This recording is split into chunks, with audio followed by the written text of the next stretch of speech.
सुर्खियों में।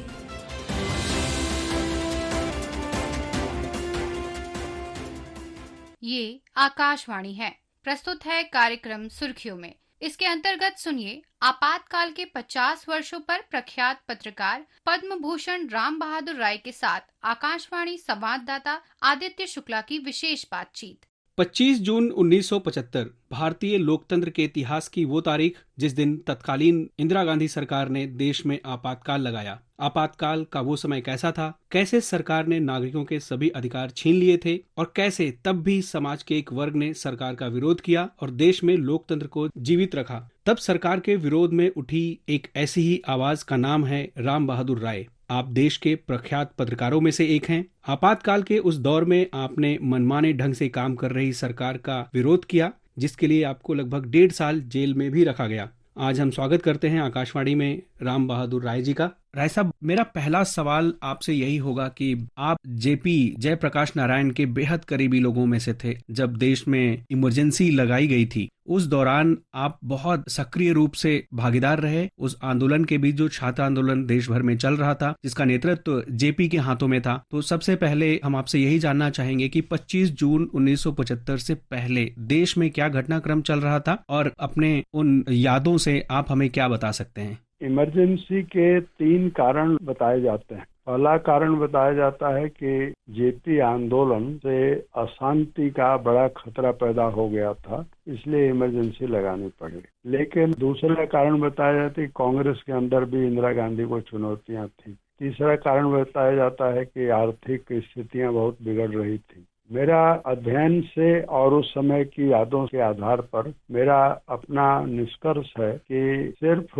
एक ही कारण है इमरजेंसी लगाए जाने की, और वह है 24 जून को सुप्रीम कोर्ट ने इंदिरा गांधी को उनके मामले में इलाहाबाद हाई कोर्ट के फैसले पर कोई राहत नहीं दी जी। अब 24 जून को जो सुप्रीम कोर्ट में सुनवाई हुई है, यानी वी.आर. कृष्ण अय्यर साहब के जजमेंट को हमने पढ़ा जी। और मुझे बालेश्वर अग्रवाल जो हिंदुस्तान समाचार के प्रधान संपादक थे, उन्होंने अपनी याददाश्त से बताया था कि फैसला सुनाए जाने के कुछ ही मिनट बाद पीआईबी से एक साइक्लो स्टाइल बयान मंत्रियों का जारी किया गया, जिसमें ये अंडरलाइन किया गया कि सुप्रीम कोर्ट ने इंदिरा गांधी को प्रधानमंत्री बने रहने में कोई अड़चन नहीं है। तो ये 24 जून के सुप्रीम कोर्ट के फैसले का जो मिस इंटरप्रिटेशन है, वो इंदिरा गांधी के इरादे को बताता है कि उन्होंने मन बना लिया था कि अगर कोई राहत नहीं मिलती है तो इमरजेंसी ली जानी है। मैं आपको ये भी बताना चाहता हूँ कि शाह आयोग ने जांच की है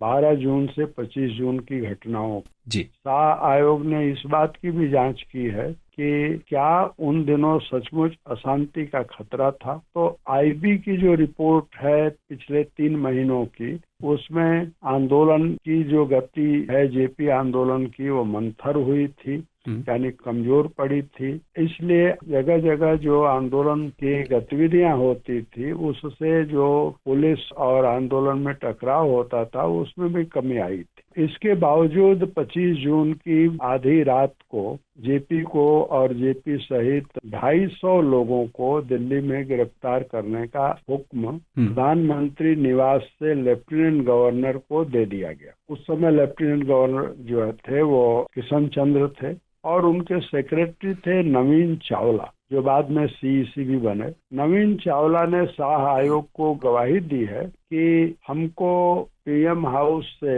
यानी एक सफदरजंग रोड से आदेश मिल रहे थे और लिस्ट मिल रही थी। वहाँ कोई पुलिस अफसर बैठ करके लिस्ट बना रहा था, उसे लिस्ट बनवाया जा रहा था और 250 नाम दे दिए गए और उनको मीसा में अरेस्ट करना था। मीसा में अरेस्ट करने की उस समय जो प्रक्रिया थी वो बहुत जटिल थी। सबको दरकिनार रख करके और लोगों को बिना वारंट के, बिना किसी के गिरफ्तार किया गया। जेपी उस दिन 25 जून की शाम को सभा में से होकर आए थे और उनके साथ मशहूर पत्रकार प्रभाष जोशी उनको लेकर भी गए थे और लेकर आए भी थे। उन्होंने लिखा है अपने एक लेख में कि मैंने जेपी का भाषण हूबहू नोट किया। जो आरोप लगाया जाता है वो सरासर गलत है। जेपी ने वहां जो कहा वो कई महीने से वो कह रहे थे। तो 25 जून को इमरजेंसी लगाए जाने का मैं तो एक ही कारण समझता हूँ कि इंदिरा गांधी को प्रधानमंत्री पद छोड़ना पड़ता अगर वो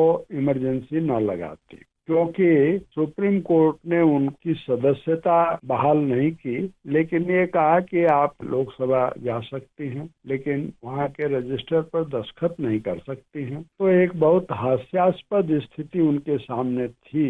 नानी पालकीवाला ने 24 जून को कोर्ट से कहा था कि आप टोटल अनकंडीशनल स्टे दे दीजिए। कोर्ट ने ये नहीं माना। तो अब जेपी की गिरफ्तारी से गिरफ्तारियों का सिलसिला शुरू हुआ और आज कम लोग याद करते हैं कि जेपी की गिरफ्तारी के ही समय में न्यू राजेंद्र नगर में दिल्ली में मदरलैंड के संपादक के.आर. मलकानी के घर पहुंची। के.आर. मलकानी अखबार छोड़कर घर आए ही थे और अब बिस्तर पर वो आराम करने या सोने के लिए जा रहे थे कि दरवाजा खटखटाया गया जी। तो उन्होंने अपने मेमोयर में लिखा है कि मैं सोचने लगा कि इस समय कौन दरवाजा खटखटा सकता, या तो पुलिस होगी या कोई मरने की खबर लेकर आया हुआ डाकिया होगा। खैर वो गए तो देखा कि पुलिस सामने खड़ी है। पुलिस ने कहा कि आपको थाने चलना है। उन्होंने कहा कि क्या कोई वारंट है? कहा कि वारंट की जरूरत नहीं है, आपको थाने चलना है। वो अपने जीवन के प्रति सशंकित थे कि पुलिस क्या करेगी, पता नहीं मार एनकाउंटर कर दे। तो उन्होंने अपनी पत्नी से कहा कि मोहल्ले में जरा 2-1 परिवारों को बता दो। जब वो उनकी पत्नी दूसरे दरवाजे से निकल करके और बाहर जाने लगी तो देखा कि चारों तरफ से घर को घेर रखा।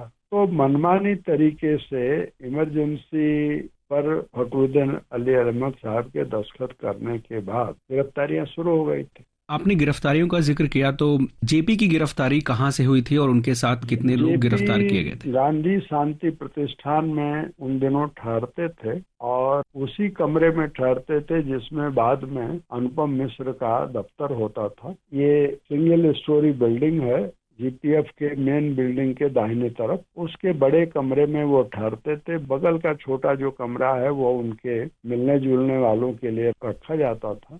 रात को 11 साढ़े 11 बजे अभी वो बिस्तर पर गए ही थे कि पुलिस आ गई। संभवतः वो नींद में आ गए थे, लेकिन पुलिस, आप जानते हैं गांधी शांति प्रतिष्ठान में 2 फाटक हैं, रात को दोनों बंद किए जाते हैं। पुलिस ने बहुत जोर से दोनों फाटकों को धड़धड़ाया तो राधा कृष्ण जो उस समय उसी कैंपस में रहते थे, उनका निवास था और सेक्रेटरी थे, माने जाने गांधीयन थे, वो उठकर गए और पुलिस से कहा कि क्या बात है। तो कहा कि जेपी को गिरफ्तार करना है। राधा कृष्ण जी ने दरवाजा खुलवाया और पुलिस से कहा कि थोड़ी देर आप लोग रुक जाइए, जेपी अभी बिस्तर पर गए ही हैं, यानी उनको थोड़ा आराम करने दीजिए। जेपी रोगी थे और कितने रोगी थे इसका सबसे बड़ा जो कथन है वो डॉक्टर सीपी ठाकुर का। सीपी ठाकुर जेपी को देखने के लिए उन दिनों कभी गए थे, तो उन्होंने कहा कि ये आदमी जिंदा कैसे है, न लीवर ठीक से काम कर रहा है, न किडनी काम कर रही है, न हार्ट काम कर रहा है, फिर भी ये आदमी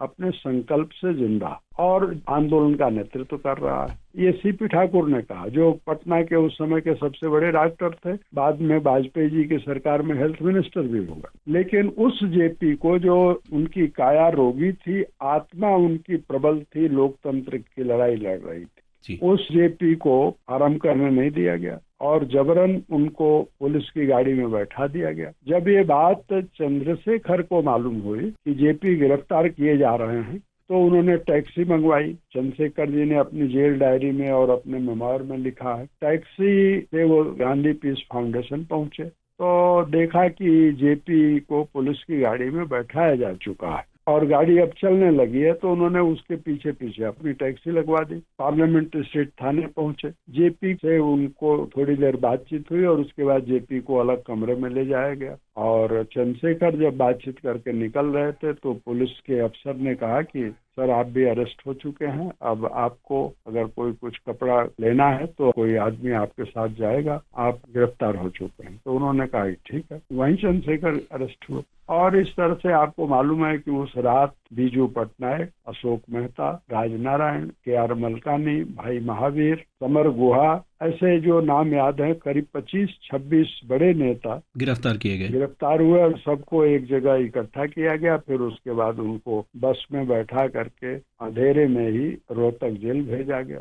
इन्हीं गिरफ्तारियों में से एक और गिरफ्तारी थी, वो आपकी थी। आपके साथ क्या हुआ था, कैसे पुलिस ने आपको गिरफ्तार किया था, उस दिन के घटनाक्रम को जेपी आंदोलन के जो कार्यक्रम वगैरह लगे हुए थे, मैं विद्यार्थी परिषद का उन दिनों राष्ट्रीय सचिव था, मेरा केंद्र पटना था, लेकिन आंदोलन की ही एक सभा कानपुर देहात में थी, 25 जून को थी। तो मैं उस सभा के लिए कानपुर देहात में ही था और रात को वहीं रुका था। 26 जून को 10 बजे के आसपास में कोई कानपुर शहर से आया और सूचना दी कि इमरजेंसी लगा दी गई है। तो जो मेरे मित्र सूचना लेकर आए थे, मैंने उनको कहा कि आप मुझे कानपुर स्टेशन पहुंचाइए। उन्होंने पहुंचाया और कानपुर स्टेशन पर जो पटना के लिए ट्रेन मुझे मिली, उससे मैं पटना पहुंचा।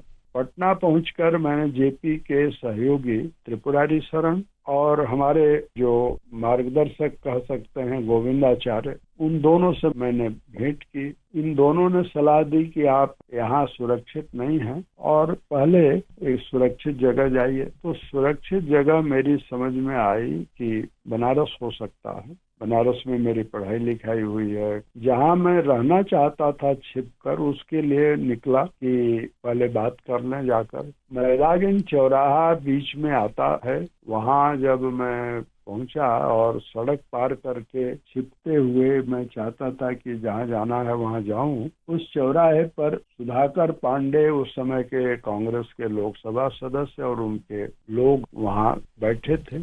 उन्होंने मुझे देखा और तुरंत उन लोगों ने कोतवाली को इन्फॉर्म किया, सूचना दी। कोतवाली के सामने ही एक पार्क से मैं निकल रहा था। पार्क के निकलने वाले गेट से बहुत पहले ही मैंने देखा कि पुलिस बहुत तेजी से आ रही है। तो करीब 100-150 पुलिस ने हमको चारों तरफ से घेर लिया। मैं कोतवाली पहुंचा, इस तरह से गिरफ्तार हो गया, चौका घाट जेल गया। हम आपसे ये भी जानना चाहेंगे कि जब आप जेल से बाहर आते हैं उन 16-17 महीनों के बाद, तब आप अपने अंदर क्या बदलाव महसूस करते हैं? एक नागरिक रूप में अपनी जिम्मेदारी को कैसे महसूस करते हैं? मैं उस समय जेपी का सहयोगी था और आंदोलन का एक कार्यकर्ता था जी। पत्रकारिता में मैं बाद में आया। उन दिनों जब हम जेल से बाहर आए तो अंडरग्राउंड एक्टिविटी में हम शामिल हुए और संयोग ऐसा था कि जिस दिन मैं जेल से बाहर आया उसके 2-3 दिन बाद ही जेपी मुंबई से जसलोक हॉस्पिटल से